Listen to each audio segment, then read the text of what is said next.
Lalu apa efeknya bagi Prabowo setelah ia menyandang pangkat istimewa jenderal penuh? Akankah pangkat jenderal itu ditafsirkan transaksi politik dengan Presiden Joko Widodo? Untuk membahasnya pemirsa telah bergabung bersama kami ada Kasum TNI 2011 hingga 2012 yaitu ada Bapak Letnan Jenderal Johannes Suryo Prabowo. Kemudian juga ada pakar politik yaitu ada Pak Slamet Ginting yang hadir bersama kami saat ini dan juga juru bicara Menhan Prabowo Subianto yaitu ada Mas Dhanil Anzar Simanjuntak. Selamat sore Bapak-Bapak semua. Selamat sore. Pertama saya ke Pak Suryo terlebih dahulu. Pak, apa makna penganugerahan jenderal penuh bagi Prabowo Subianto?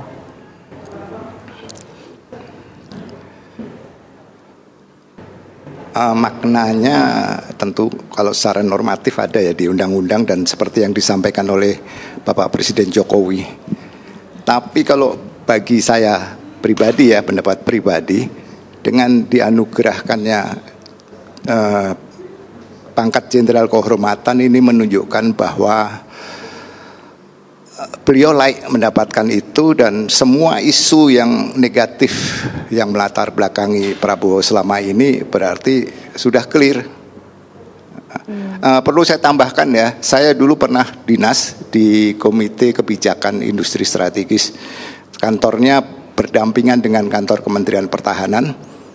Saya tahu persis pada tahun pertama beliau dalam hal ini Pak Prabowo pernah diusulkan untuk diajukan pangkat jenderal kehormatan, tapi beliau menolaknya. Jadi saya yakin dan tahu persis ini bukan keinginan Prabowo, bukan juga keinginan Presiden Joko Widodo, tapi terutama keinginan saya pribadi, para purnawirawan dan tentunya para prajurit TNI Angkatan Darat dan TNI. Karena selama ini saya pribadi sangat sedih karena dia dipersekusi, dituduh tanpa pengadilan bahwa dia telah melanggar HAM, telah macam-macam dah. Mungkin para pemirsa sudah lebih tahu dari saya. Semua tuduhan negatif disampaikan ke Prabowo. Tetapi kita perlu ketahui bahwa itu semua sama sekali tidak benar. Terbukti sudah berapa presiden beliau tidak pernah diadili. Terbukti beliau waktu keluar negeri tidak dicegah atau cekal. Justru waktu kembali malah dicekal. Kalau tidak karena restu dari Presiden Gus Dur yang ditindaklanjuti oleh presiden berikutnya yaitu Ibu Megawati, Prabowo nggak bisa kembali ke Indonesia. Tetapi terus saya sampai hari ini ada terus tuduhan melanggar HAM lah, kerusuhan Trisakti lah, Aceh lah, di Papua, di Timor. Dan dengan adanya penganugerahan gelar kehormatan ini, tentunya tuduhan itu sudah buat saya pribadi resmi itu menghapus semuanya. Tentang masih ada yang tidak suka atau tidak lain, silahkan, tapi saya tahu persis Presiden mengambil keputusan itu bukan keputusan pribadi, tapi keputusan Presiden. Jadi hierarki dari bawah ke atas, ada Dewan Kehormatan dan jasa dan sebagainya. Demikian Pak yang bisa saya sampaikan. Pak Suryo Prabowo, kami ingin tahu, Bapak tadi sempat mengatakan ada yang menerima, ada pula yang menolak.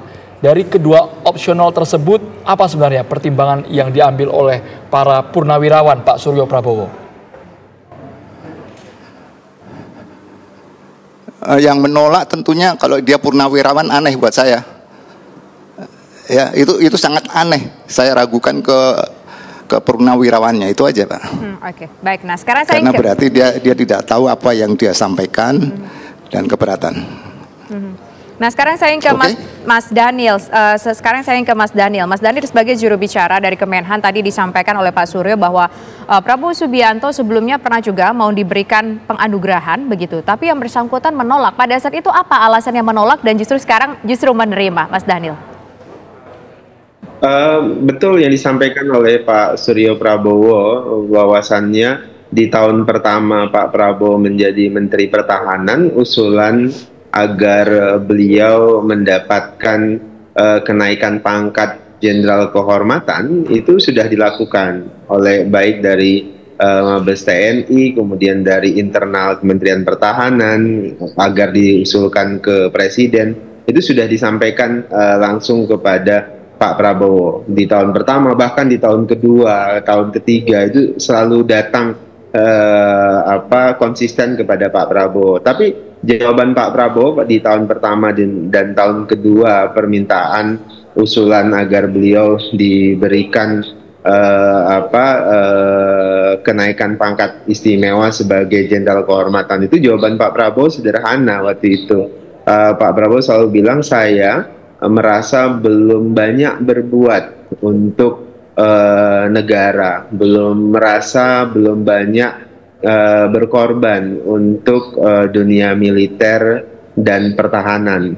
Nah, ini memang karakteristik akhlaknya Pak Prabowo lah kira-kira. Beliau ingin lebih banyak berkontribusi sebagai Menteri Pertahanan, ingin membuat perubahan yang signifikan terutama di dunia militer dan pertahanan yang memang selama ini separuh hidup beliau didedikasikan untuk pertahanan dan dunia militer. Tapi kemudian beliau merasa beliau belum banyak berbuat, tapi terutama dalam konteks di Kementerian Pertahanan beliau ingin banyak hal yang bisa dirubah, bisa dikontribusikan dan sebagainya. Nah, barulah kemudian di akhir ini beliau bersedia setelah usulan dari Panglima TNI kemudian langsung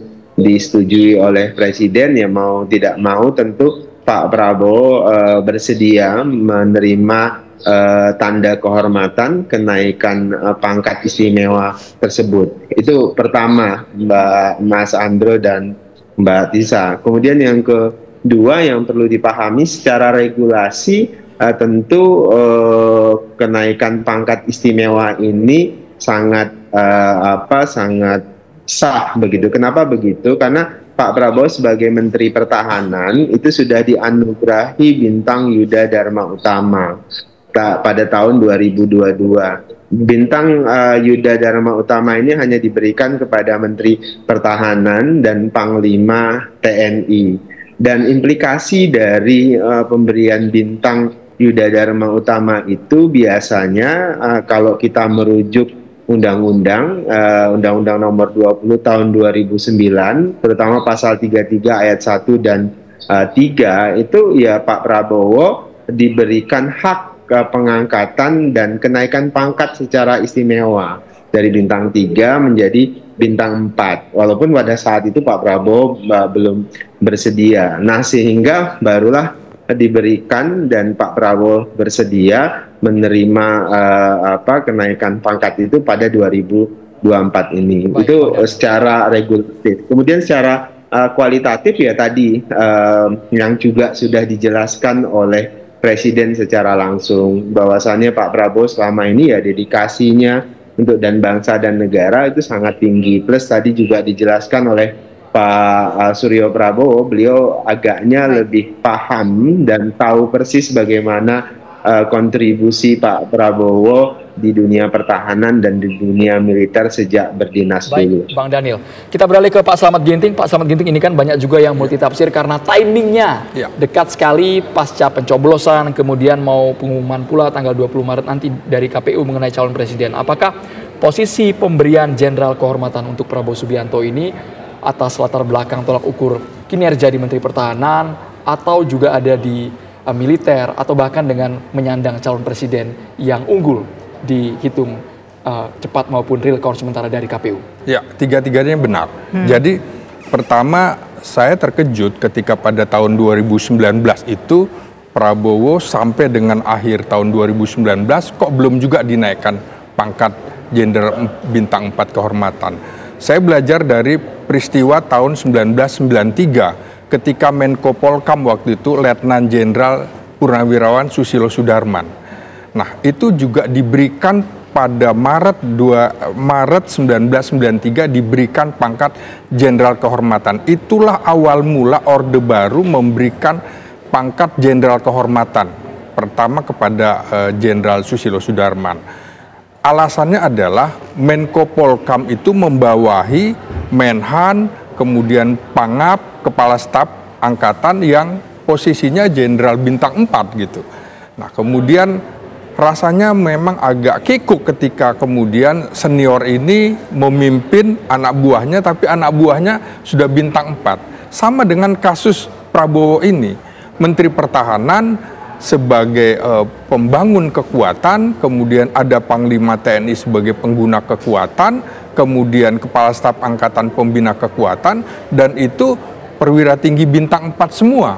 Maka kemudian saya sampai bertanya kepada asisten khusus Menhan, Letnan Jenderal Purnawirawan Safri Samsudin, saya bilang, ini kapan ini diberikan pangkat jenderal kehormatan? Perlu diketahui bahwa selain pangkat reguler, ada yang namanya pangkat sementara, pangkat lokal, pangkat tituler, pangkat anumerta, dan pangkat kehormatan. Nah, kembali ke persoalan Prabowo waktu sidang di KP itu memang keputusannya adalah diberhentikan dengan hormat dengan hak pensiun. Jadi bukan dipecat. Nah, pada saat itu mestinya Kepala Staf Angkatan Darat misalnya, dia punya hak sebagai perwira penyerah perkara, bisa saja melaporkan kepada Presiden B.J. Habibie untuk dimahmilupkan. Nah, kalau sudah dimahmilupkan, maka itu ada keputusan yang tetap. Artinya peradilan pertama dan peradilan terakhir yang vonisnya tidak bisa dibanding baik oleh terdakwa, pengacara maupun auditor militer. Kasus Prabowo ini juga hampir sama dengan kasus Dewan Kehormatan Militer yang waktu itu memeriksa Mayor Jenderal Sintong Panjaitan. Diberhentikan dengan hormat. Jadi dengan alasan DKP itu atau Dewan Kehormatan Militer adalah dianggap melakukan kesalahan, bertindak di luar kewenangannya, tapi tetap diberhentikan dengan hormat, sehingga penyebutan namanya adalah Letnan Jenderal TNI Purnawirawan. Kalau dipecat sebutannya adalah bekas Letnan Jenderal. Nah, kemudian setelah tahun 1993, maka pada tahun 1997 juga Presiden Soeharto memberikan pangkat jenderal kehormatan kepada Kasat Pertama Jenderal Suryo Prabowo. Tapi begini, yang cukup menarik adalah hal tersebut diberikan ketika Prabowo Subianto berdasarkan hasil hitung real count sementara saat ini unggul, begitu kan? Tapi di sisi lain beliau juga merupakan Menteri Pertahanan. Apakah ini ada efek politiknya? Apakah ini merupakan sebuah konsekuensi politik atau mungkin apa yang bisa terbayangkan dari seorang pengamat politik? Tapi nanti kita jawab ya Pak Ginting ya. Usaha jeda berikut kami kembali sesaat lagi pemirsa. Jadi Pak Slamet, kalau melihat pemberian gelar Jenderal Kehormatan ini yang penuh kepada Prabowo Subianto, apakah ini memang beliau diberikan apresiasi sebagai Menteri Pertahanan atau karena memang sudah dinyatakan menang versi quick count, tapi kita masih menunggu nih real count masih terus berjalan walaupun suaranya masih unggul? Ya, pertama dalam Undang-Undang Dasar 1945 pasal 10, Presiden memegang kekuasaan tertinggi atas Angkatan Darat, Angkatan Laut, dan Angkatan Udara. Jadi Presiden itu sesungguhnya tanpa usulan dari Mabes TNI, itu dia punya hak prerogatif untuk memberikan kenaikan pangkat, termasuk kehormatan. Tentu ini politis dan rata-rata kenaikan pangkat bintang 4 itu politis, tidak bisa dilepaskan. Nah, TNI politiknya adalah politik negara, itu betul. Jadi cara perspektif Panglima TNI, Kepala Staf Angkatan mengusulkan hanya untuk berpikir bahwa ini menteri yang sudah bekerja untuk kepentingan negara dalam perspektif politik negara, bukan politik praktis. Nah, tentu saja tidak bisa dilepaskan persoalannya terkait dengan ini tahun politik, ya kan? Menjadi kecurigaan dan segala macam. Kebetulan juga ini kan presiden terpilih versi quick count, versi exit poll. Nah, biasanya itu tidak akan berubah banyak. Nah, karena itu jangan lupa sebagai pemenang Pilpres, maka Prabowo akan dilantik kalau tidak ada halang rintang dalam dinamika politik akan dilantik. Nah, otomatis dia akan menjadi pemegang kekuasaan tertinggi atas angkatan darat, angkatan laut, angkatan udara. Sehingga kemudian ini menjadi hal yang lumrah gitu. Sesuatu yang memang ini sebenarnya dalam tanda petik dihukum lebih dari 24 tahun. Kemudian persoalan kenaikan itu juga sama. Pak Harto itu pensiun tahun 1976. Kemudian mendapatkan Jenderal Bintang 5 beserta Jenderal Aha Nasution itu setelah usianya 76 tahun, 78 sorry. Ya, sekitar 78 tahun. Jadi sudah cukup tua. Pak Nasution 81 tahun. Nah, ini juga rata-rata begitu. Nah, persoalannya adalah Presiden Jokowi sebagai presiden tentu punya kepentingan politik. Dia ingin soft landing. Soft landing, dia ingin kemudian ada relasi kuasa dengan presiden terpilih. Tentu ini ada urusannya patron dan klan. Kalau dari teori patron klan adalah saya sudah memberimu sebuah kenikmatan, sebuah hadiah, maka tolong juga lah kira-kira, tolong lindungi aku, tolong kemudian jaga aku. Kira-kira begitu juga. Itu juga yang dipidatokan oleh Jenderal Wiranto pada saat Pak Harto lengser, pelantikan B.J. Habibie sebagai presiden. Jenderal Wiranto juga ambil mic bahwa dia menjaga keamanan keluarga presiden. Saya kira itu wajar-wajar saja. Jadi ada kepentingan politik jelas. Politik bukan di permukaan tapi di kedalaman. Kira-kira. Kita langsung ke Pak Suryo Prabowo. Mungkin masyarakat masih banyak yang multi tafsir, interpretasinya berbeda, menangkap momen hari ini gelar Jenderal Kehormatan. Tapi kalau dari sudut pandang Pak Suryo Prabowo, apakah memang ini sangat lumrah karena banyak tokoh yang pernah menerima penganugerahan serupa meskipun timingnya sangat berdekatan dengan kontestasi pemilu ini? Pak Suryo Prabowo. Nah, baik, untuk Jenderal Kehormatan ini sudah banyak diberikan oleh presiden terdahulu. Mulai zaman Pak Harto, dia juga memberikan, mulai Habibie jelas enggak karena cuma 1 tahunan. Gus Dur saja yang sebentar, itu dia memberi gelar Jenderal Kehormatan pada beberapa menterinya. Pak SBY saya tidak tahu persis, mungkin karena tidak ada menteri yang militer, tapi setahu saya ada Letnan Jenderal Kehormatan, itu Pak Mangindaan kalau tidak saya lupa. Kemudian ya wajar kalau Pak Jokowi menganugerahin gelar Jenderal Kehormatan. Jadi ini menurut saya nggak ada kaitannya dengan Pilpres. Dan tidak mungkin terus langsung hasil real count-nya jadi nambah banyak sekian persen gitu ya. Itu terlalu naif lah berpikir seperti itu. Jadi menurut saya penganugerahan Jenderal Kehormatan itu seharusnya sudah haknya Prabowo Subianto. Dan melegalisasinya baru Presiden Jokowi. Yang pasti buat Prabowo itu bukan hal yang signifikan. Kalau buat saya pribadi, karena saya bekas anak buahnya, saya senang karena ternyata komandan saya bukan pelanggar HAM. Dia dulu hanya diadili secara politis oleh para seniornya. Tentunya para seniornya juga ada tekanan politis dari kekuatan lain. Tapi perlu disadari, dia tidak terlibat apapun dalam masalah kerusuhan. Entah itu Trisakti, Semanggi, Aceh, Papua, Timor. No. Dia melakukan tugasnya sebagai prajurit dan saya anak buahnya. Jadi saya sebenarnya marah kalau dia dituduh macam-macam karena framing dari media, framing dari para seniornya, framing dari politisi dan lawan politiknya. Jadi wajar tadi sudah disampaikan oleh Pak Slamet Ginting, nggak ada yang aneh gitu ya. Kalau malah presiden pertama Bung Karno tuh bikin pangkat sendiri, pakai baju militer sendiri. Jadi ini wajar, nggak usah dikaitkan dengan politik praktis. Tapi semua sebagai hal yang sudah seharusnya dilakukan oleh presiden. Baik, Pak Suryo. Ini hanya diberikan pada Dan pangkat kehormatan ini hanya diberikan pada purnawirawan ya, bukan perwira aktif. Terima kasih. Ya. Pak Suryo, kalau pangkat kehormatan ini hanya diberikan kepada purnawirawan, lantas sebenarnya pangkat kehormatan ini bermakna apa sih, Pak Suryo, kalau dari segi kemiliterannya? Apakah ada efek tertentu yang didapatkan saya oleh tahu orang bahasa yang politis, menerimanya? tapi bahasa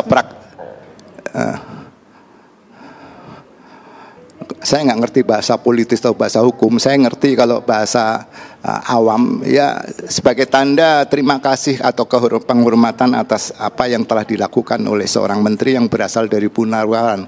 Bahwa purnawirawan itu masih bisa berkarya buat negara dan bangsa.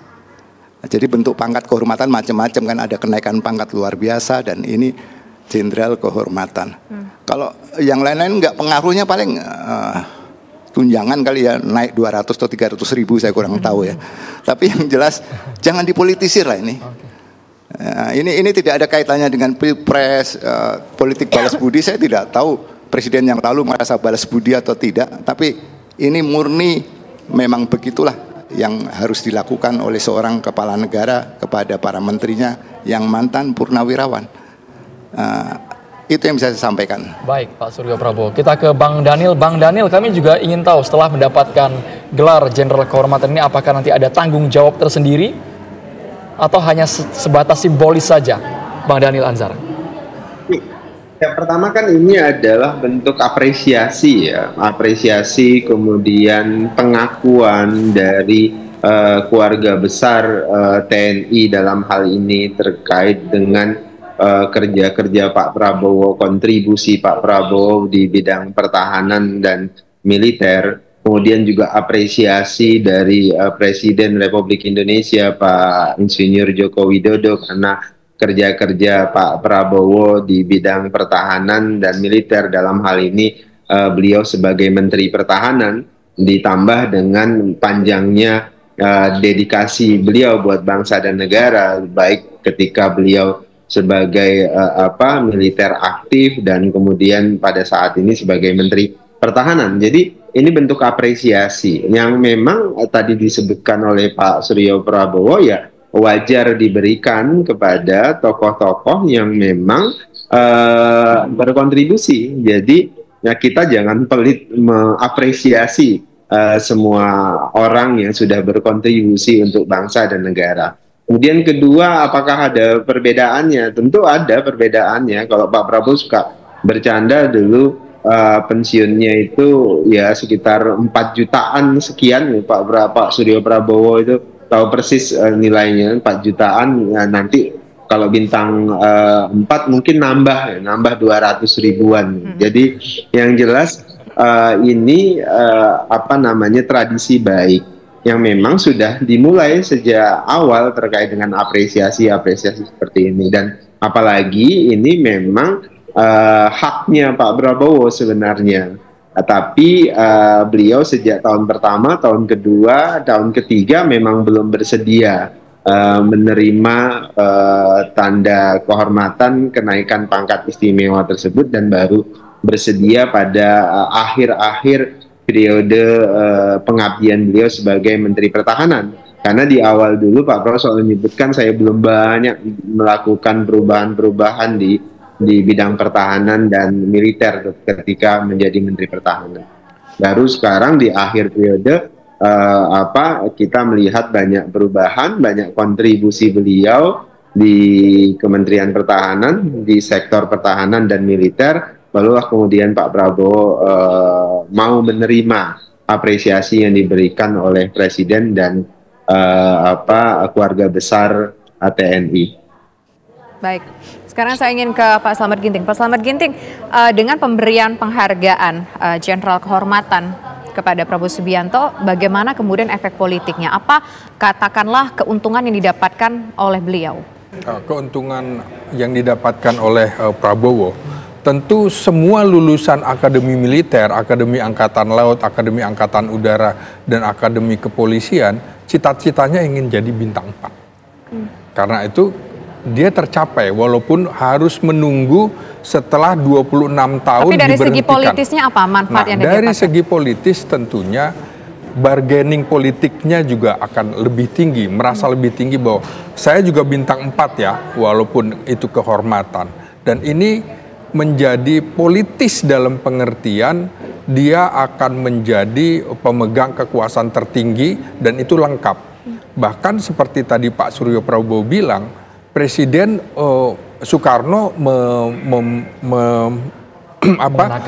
mengenakan pangkat bintang 5 untuk posisinya. Dan ini kan juga tidak ada sesuatu yang tidak politis.